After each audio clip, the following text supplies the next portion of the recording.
In this lesson, I will introduce you to building low-code business logic in Profound.js.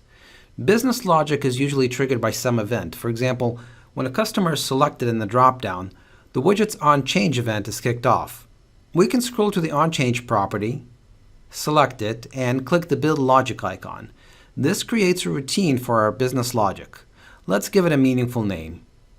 In this case, we want to retrieve the customer record, specifically the credit limit information. Let's add a step that does just that. I always recommend describing the step, although if you don't, a default description will be generated. Now let's tell it what we want the step to do by selecting a plugin. In this case, the plugin we're looking for is retrieve one database record. And now the plugin is going to ask some more questions, like which database table or tables we're going after. Let's select customers.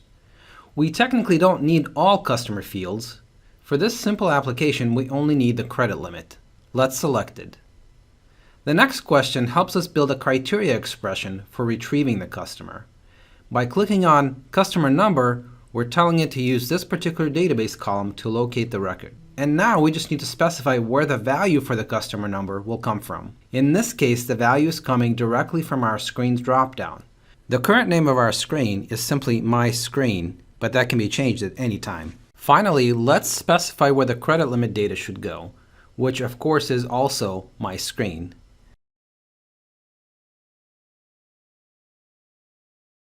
Now let's test the application. Yes, the credit limit is being retrieved as expected. Okay, now let's make the update button work.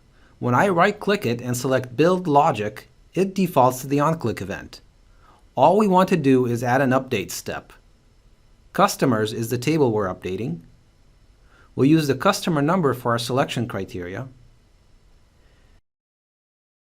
We can either automatically update the record with any matching screen field, or we could be more granular and individually specify which columns to update.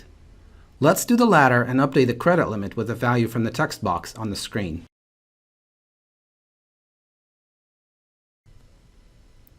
We have now added the functionality for the user to update the credit limit and save the new value to our database.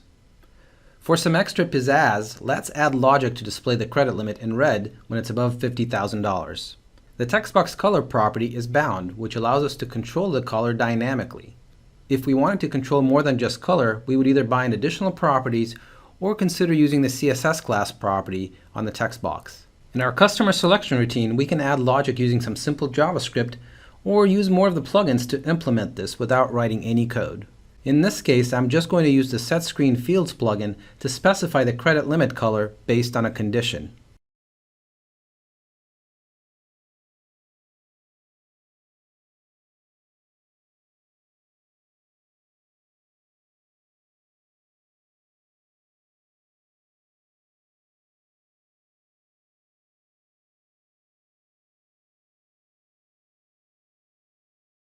When I run the application, I can see it display the higher credit limits in red, which is exactly what I wanted.